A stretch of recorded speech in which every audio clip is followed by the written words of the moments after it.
여러분 안녕하십니까, 진성호입니다. 국회의원 중 저격수라는 별명을 가진 사람들이 많습니다. 자, 제가 기자 생활을 하던 2000년대 초, 그러니까 노무현 정권 시절 이야기입니다. 당시 야당에는 저격수가 참 많았습니다. 지금 무소속 의원이 되어 있는 홍준표를 비롯해서 김문수 전 경기도지사, 지금은 굉장히 이미지가 많이 변했지만 당시는 젊은 아주 어마어마한 저격수였습니다. 문재인 민정수석이 만약 대통령이었다면 아마 황당했을 겁니다. 그만큼 김문수의 활약은 돋보였습니다. 또 이 이재호 의원이라고 있었습니다. 지금은 원로가 됐지만 당시 이재호도 초선이었습니다. 초선 재선 이 무렵이었습니다. 자, 이재호, 김문수, 홍준표, 이런 의원들이 젊은 의원 시절입니다. 상당히 대단했습니다. 초재선의 그런 신분으로 활약이 어마어마했습니다. 특히 김문수 의원은 당시 감옥 갈 각오로 노무현 대통령을 비판했습니다. 듣고 있는 기자들이 깜짝 놀랄 만큼 센 발언들을 많이 했습니다. 이런 의원들의 이름을 생각해보면 요즘은 참으로 야당의 이 젊은 저격수가 눈에 잘 띄지 않습니다. 정말 겁이 나서 벌벌 떨게 만드는 그런 사람들이 있었습니다. 그런데 그 젊었던 홍준표가 지금은 중진 원로가 됐습니다. 그 홍준표 의원이 젊은 시절의 그 재치를 가지고 오늘 경제부총리 홍남기를 상대로 아주 재미있는 질문을 했습니다. 홍남기 경제부총리 아마 속으로 굉장히 열받았을 겁니다. 실제로 홍준표 의원이 문재인 정권의 경제정책, 기업들을 괴롭히고 소득 주도성당 말도 안 되는 걸 한다고 할 때는 다소 흥분한 듯이 막 반박하기도 했습니다. 무엇보다도 전셋집 구했어요. 홍준표의 그 깐죽깐죽대는 질문, 홍남기 부총리 아주 오늘 쩔쩔맸습니다.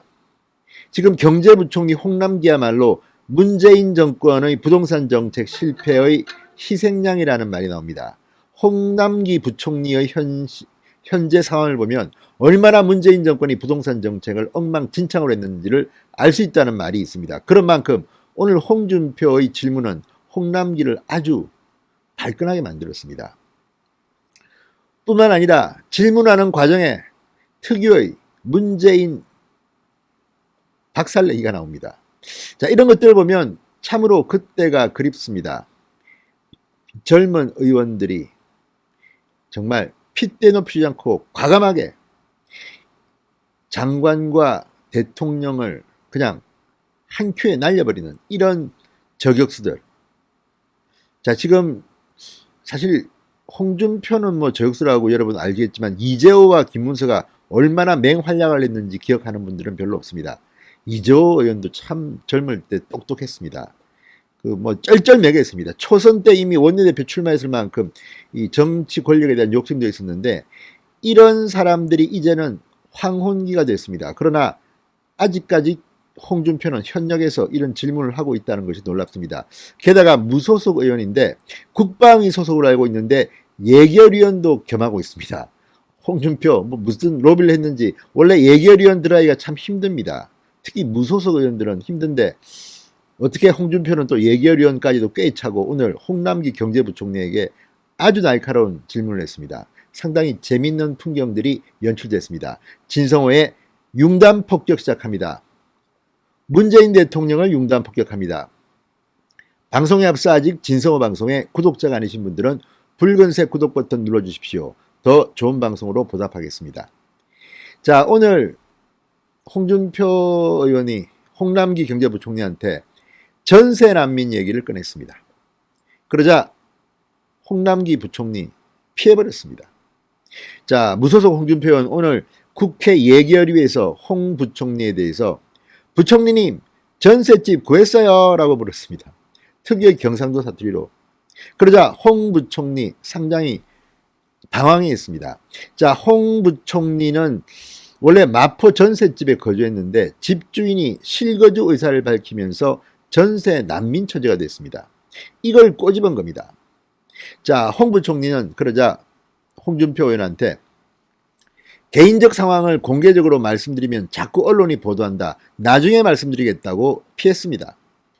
자, 그러자 이 홍 부총리 머릿속이 아마 굉장히 바쁘게 움직였습니다. 왜냐하면 지금 마포 전셋집에서는 나가라고 했는데 이 경기 의왕시에 보유한 아파트 매도 문제도 복잡하기 때문입니다.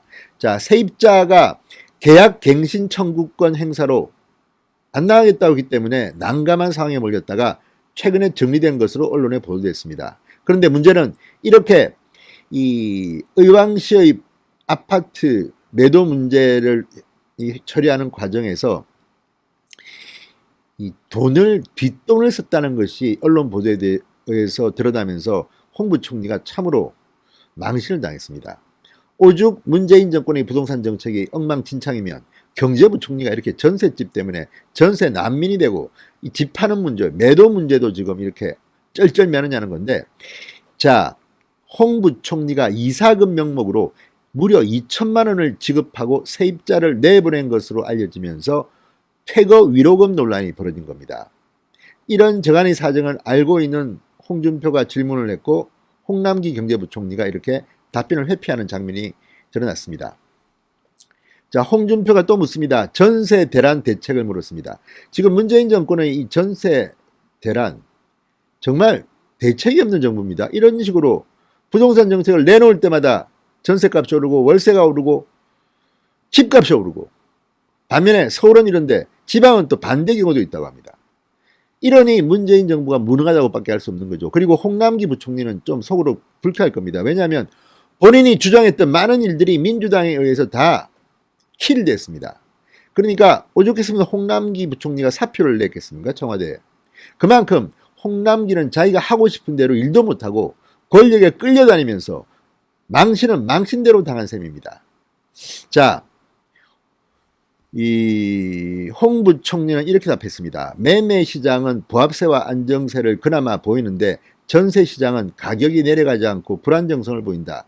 기존 대책을 착실히 하면서 여러 아이디어를 두고 부처가 협의 중이다. 하나만 한 답변입니다. 제대로 안 되고 있다는 변명밖에 안 됩니다. 그러자 홍준표가 또 한마디 합니다. 정부가 발표하는 대책에 대해 시장이 계속 거부하고 있다. 맞지 않는 정책을 강요하기보다는 원하는 방향으로 바꿔야 한다. 그러니까 문재인 부동산 정책은 망했다는 겁니다. 거꾸로 해라. 시장이 원하는 대로 해라. 왜 자꾸만 니들이 시장과 싸우려고 하느냐. 그 바람에 지금 월세, 전세 날리지 않느냐 이렇게 비판한 겁니다. 그러면서 홍준표 속에 있는 말을 털어놓습니다. 기업에 갑질하고 좌파 경제정책을 내세워 소득주도 성장이라는 희한한 이론으로 자영업자와 중소기업을 망하게 하고 최근에는 공동경제 3법을 만든다고 난리다. 이렇게 부총리가 경제를 운영하면 나중에 어떻게 책임지려고 하느냐. 김동연 부총리가 그 좋던 자리를 왜 거부하고 나갔는지 아느냐.